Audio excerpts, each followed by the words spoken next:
Correction de l'exercice 16, page 123. Alors, on nous donne l'équation ajustée d'une réaction chimique entre du monoxyde d'azote et du dioxygène qui permet de former du dioxyde d'azote.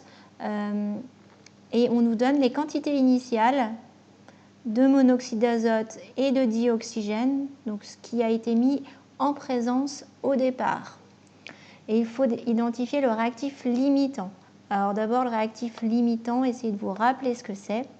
On a dit que le réactif limitant, c'était le réactif qui allait stopper la transformation chimique parce que c'est lui qui va arriver à stock 0, qui va donc arrêter la transformation chimique parce qu'il sera épuisé complètement le premier. Donc, en fonction des quantités qu'on a, il va falloir réfléchir à est-ce que c'est NO ou est-ce que c'est O2 qui va venir à manquer le premier. Donc, il va falloir pour cela s'intéresser aux coefficients stoichiométriques, les nombres stoichiométriques qui sont écrits dans l'équation. On voit qu'on a 2 NO qui réagissent avec 1 O2 pour former 2 NO2. Donc ça signifie que j'ai à chaque fois, j'ai 2 moles de NO qui réagissent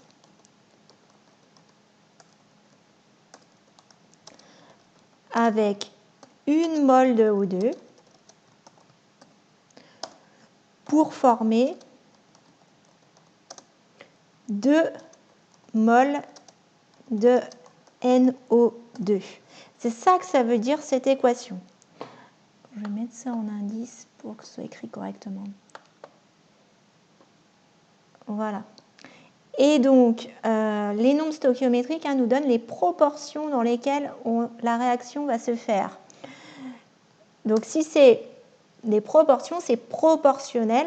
Donc là, ce que j'ai écrit avec 2 moles, j'aurais pu l'écrire avec, par exemple, 2 fois 10 moins 2. Allez, tiens, je vais l'écrire. 2 fois 10 puissance moins 2 mol de NO. Zut.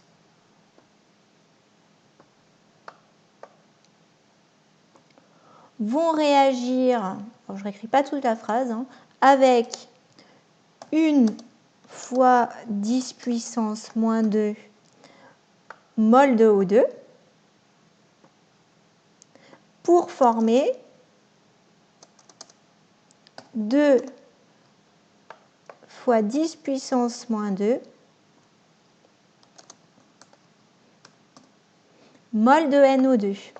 On peut écrire ça parce que c'est proportionnel. Les nombres stoichiométriques nous indiquent les proportions. Donc, à la place de 2, si je multiplie par 10 puissance moins 2, si je multiplie par 10 puissance moins 2 toutes mes valeurs, c'est proportionnel, donc ça marche. Donc, voyons, nous, ce qu'on a. Ce qu'on a au départ, justement, on a 1 fois 10 puissance moins 2 mol de O2.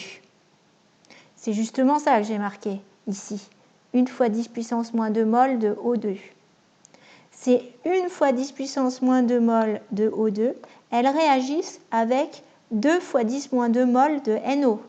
Or, nous, des mols de NO, on n'en a pas 2 fois 10 moins 2, on en a 5 fois 10 moins 2.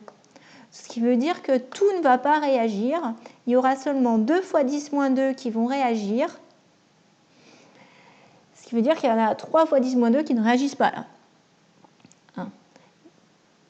Et en fait, donc à la fin, il restera du NO qui n'aura pas réagi. Par contre, tout le O2 a réagi. Donc c'est O2 qui est le réactif limitant.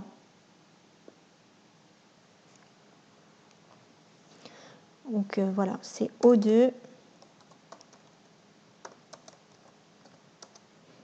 le réactif limitant.